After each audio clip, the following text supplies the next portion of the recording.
Ассалому алейкум дӯстон, хуш омадед ба шабакаи мо. Варзигари тоҷик ҷангори вазни 66 кг UFC Муҳаммад Наимов дарди дили худро оиди вазнкамкунӣ баён кард. Ӯ шаби гузашта порчае аз вазнкамкунӣ Арман Царукянро ба қайд гирифта чунин суханҳо навишт: диетолог беҳад муҳим аст. Барои вазн кам кардан, баъди вазнкашӣ худро барқарор кардан, ҳамаи ин маблағи калон аст. Ма ягон бор диетолог надоштум. Чӣ гуна вазн кам кардан ва худро барқарор карданро аз дигар варзигарон мепурсидем ё аз YouTube тамошо мекардем, навиштааст Наимов. Ва дӯстон, дар ҳақиқат барои ҷангварон аз ҳама марҳилаи вазнинтарин ин вазнкамкунӣ аст. Чӣ гуна ки ҷангварон мегӯянд худи муҳориба аз ҳама кори осон аст, чунки онҳо қариб ҳар рӯз спарринг мегузаронанд. Лекин вазнкамкунӣ ва баъди он худро барқароркунӣ аз ҳама вазнинтарин марҳила аст ва на ҳар ҷангвар имконияти бо диетолог кор карданро дорад, чунки барои ин корро кардан маблағи хуб дар кор аст. Хотиррасон мекунем ки Муҳаммад Наимовро аллакай рӯзи 7 декабр дар турнири UFC 323 муҳориба зидди Майрон Сантос интизор аст ки мо ба Наимов омодагиҳои беосеб, вазнкамкунии осон ва ғалабаи дурахшон орзумандем.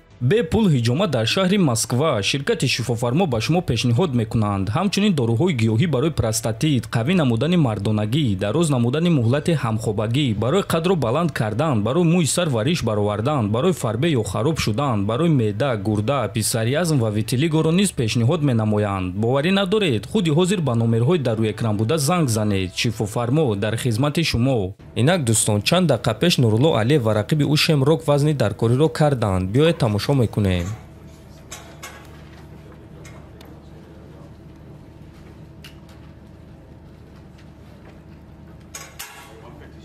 Вазни расмии Шемрок 70 кг 760 грамм.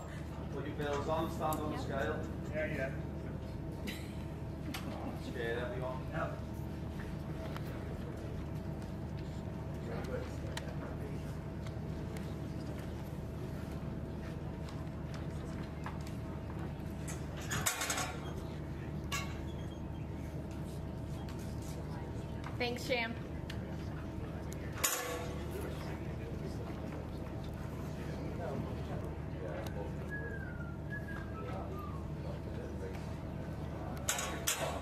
Нурулло Алиев вазни расмӣ 70 кг 300 грамм.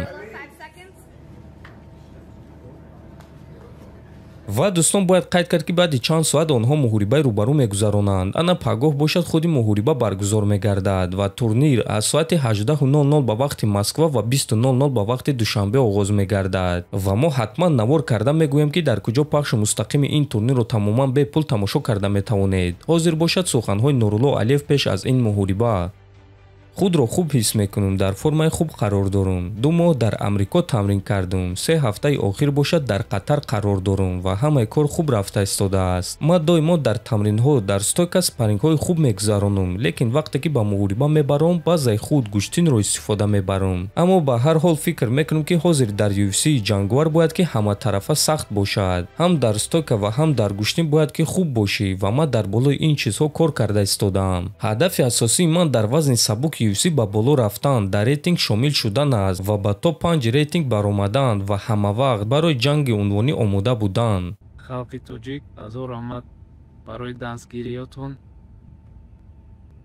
ҳазор омад ба раиси шаҳри мо ки моро ҳам дастгирӣ мекунанд, ҳама варзишгароро.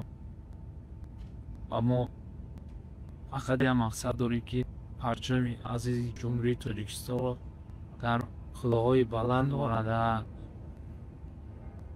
сатҳи байналмилалӣ парчамро бардорем ки Тоҷикистони азиз баро дигар кишварҳоро мешиносанд.